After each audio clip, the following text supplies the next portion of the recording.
Alright, so this is an explanation of what is going on in all of these videos I've been uploading. So, normally I have this sort of conversation with my players directly, as I've never really recorded something for an audience before. Usually my players are my audience. So I've never really made an explainer sort of video before, so hope this doesn't come across to as too clinical or anything, but this video is for you, people who are watching me on YouTube or wherever I end up posting these.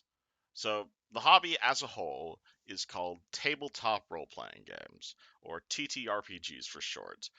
The exact system of rules that I use is the first edition of Pathfinder, but there's like billions of sets of rules out there.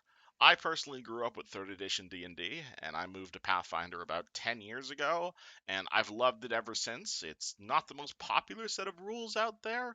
I know Dungeons and Dragons itself is way more popular than Pathfinder, but it's the set of rules I grew up with, and it's the one I'm most comfortable with.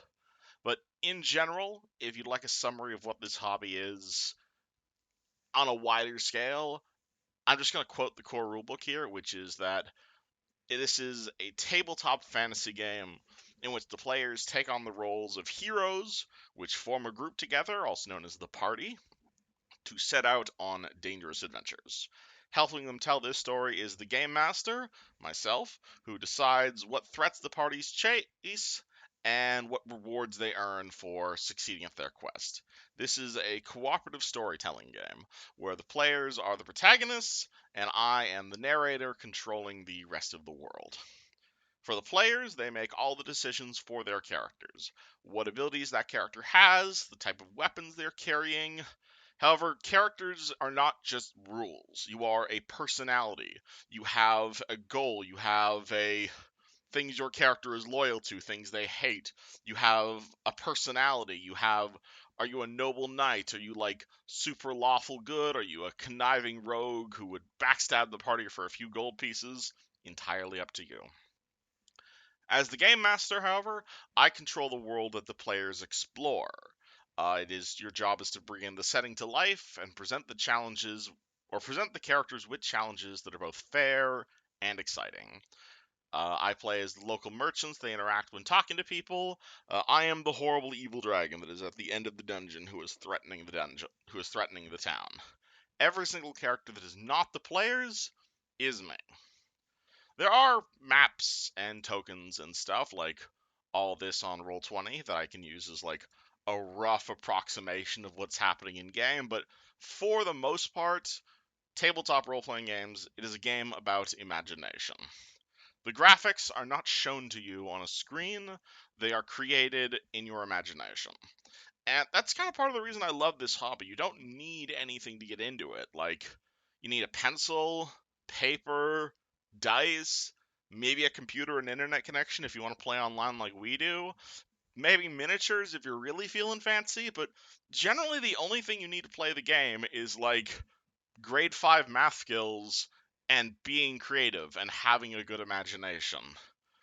As for how the game is played, well, there isn't really any formal rules for exactly how you go through the game. Every table is different, but in general, the game will start, and without getting into any specific rules that vary from edition to edition, when the game starts, your dungeon master, in this case myself, will describe to the players the scene around them. I will describe what everything looks like, what the players see, what they hear, any smells the party smells. I am the window through which the party sees the game world. We do have Roll20 here. Roll20 is super handy for letting people walk around and experience kind of the game as like a 2D vertical slice, but really Roll20 here is mostly used for like exact positioning in combat and aiming spells and that sort of jazz. It's Roll20 is not the game world. Roll20 is just a rough approximation, if that makes sense. The entire world, you could probably play this game blindfolded and be a lot better for you. And hell, in some cases, when I'm actually like describing things, I will literally close my eyes because it's helped me describe things better that way. But anywho, I am the window in through which the party sees the world. Then, once I describe what the world's like, the players describe what their characters do, and there is no limits to what the party can describe they want their characters to do. As long as it is physically possible, the party can do slash try to do anything you can imagine. So let's say the party's walking along and they encounter a goblin. The party can say, okay, my character charges forward. I'm going to stab that goblin in the face with my greatsword. You can say, I'm going to try and sneak into the shadows, sneak it around, try to get behind the goblin. Maybe you're playing a diplomatic character and you say, I want to go up and talk to this goblin, ask him what his problem is. They might want to try and pick the goblin's pockets. Maybe they start combat, but they beat the goblin into submission non-lethally, bring him back to town, try to convince him to give up his evil ways and go forward to good. Maybe the party are a bunch of psychopaths and they kidnap the goblin and rip out his organs and sacrifice him to a dark god. All of these things have happened in my games before. I have zero control of what the party decides to do with their own characters. I am the rest of the world, but not the party. I do ask them to mostly keep it PG-13, but anything can happen. And then, once the party decides what they want their characters to do, we will roll dice. This is called a check. If you want to do something, if something's bad is happening to you, you'll probably want to roll a saving throw. You don't always need to roll dice, mind you. Like, if you're doing something that is incredibly easy, like you're just trying to walk forward, or like if you're like a godlike wizard trying to identify a first level potion, generally you don't need to roll for that.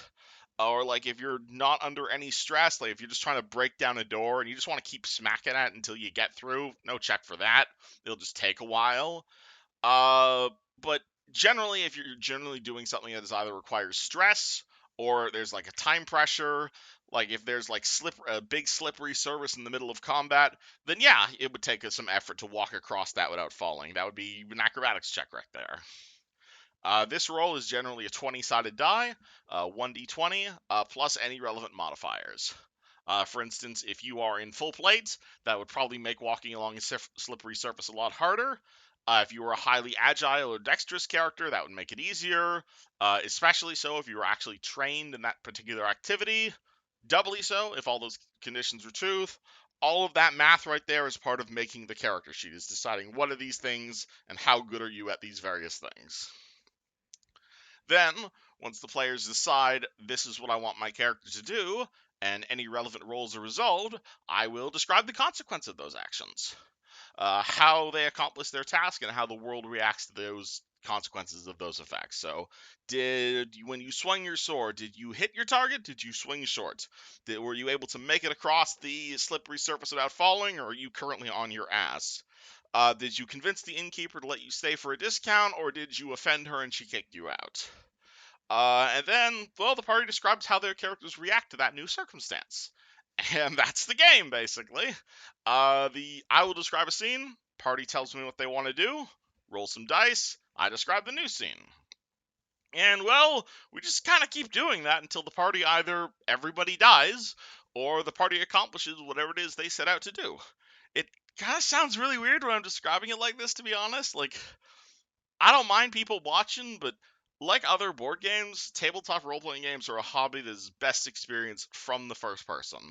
And the best way to learn is to try it yourself, such as by finding a dungeon master and just jumping in. I wish you luck.